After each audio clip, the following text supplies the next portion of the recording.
प्रदेश के किसी शिमला गांव में एक पति पत्नी और उनकी एक जवान बेटी रजनी साथ में रहती थी।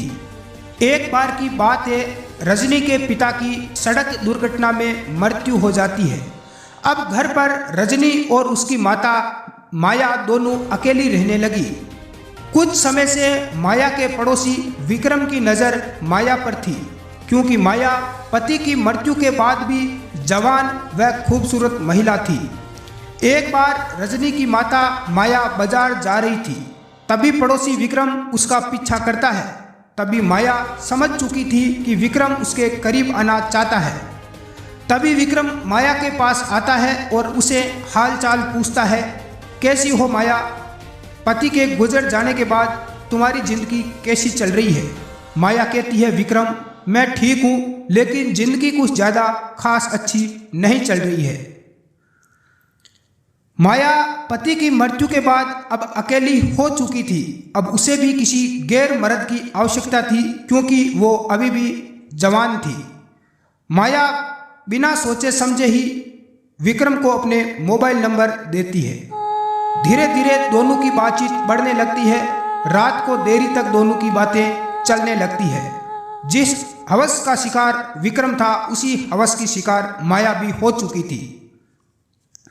कुछ समय धीरे धीरे गुजरता गया। दोनों की बातचीत आपस में बढ़ने लगी।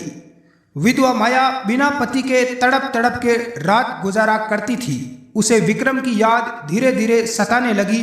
उसका एकमात्र सहारा विक्रम बचा था।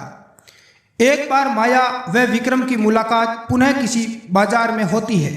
माया के पास शॉपिंग करने के लिए पैसे नहीं थे, लेकिन विक्रम उसे पैसे उधार देता है। एक दिन विक्रम माया के घर पैसे वापस लेने आता है, लेकिन माया के पास पैसे नहीं थे, तो विक्रम वापस चला जाता है।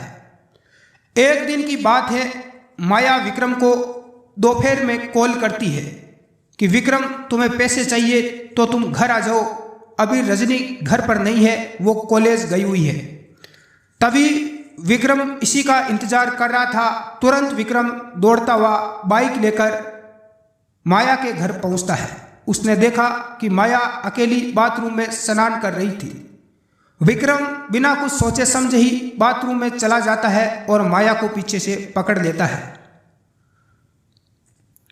अब माया व विक्रम के आपसी संबंधों की शुरुआत हो चुकी थी। जब भी उन्हें मौका मिलता तो दोनों आपस में मिलते और अपना शारीरिक संबंध बनाया करते। अब जब भी माया की बेटी रजनी कॉलेज जाया करती तो पीछे से विक्रम घर आ जाता और माया के साथ शारीरिक रूप से संबंध बनाया करता। एक बार रजनी कॉलेज से जल्दी घर लौटी तो देखा कि घर के एक रूम में जोर जोर से चीखने की आवाजें आ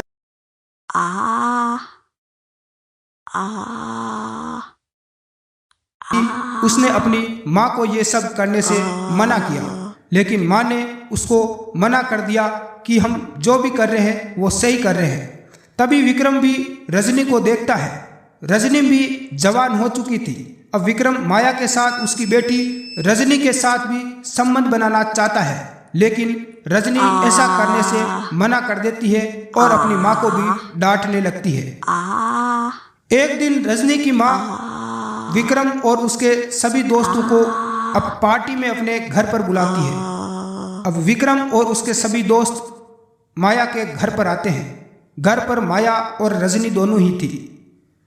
कुछ समय उनके बीच में मुलाकात होती है। विक्रम के दोस्त जब रजनी को देखते हैं तो देखते ही वो पागल हो जाते हैं। वो माया से उसकी बेटी के साथ शारीरिक संबंध बनाने की मांग करते हैं, लेकिन रजनी ऐसा करने से मना कर देती है। लेकिन होता क्या है, उसके विक्रम के दोस्त जबरदस्ती रजनी को एक रूम में ले जाते हैं और उसके सारे कपड़े उतार देते हैं।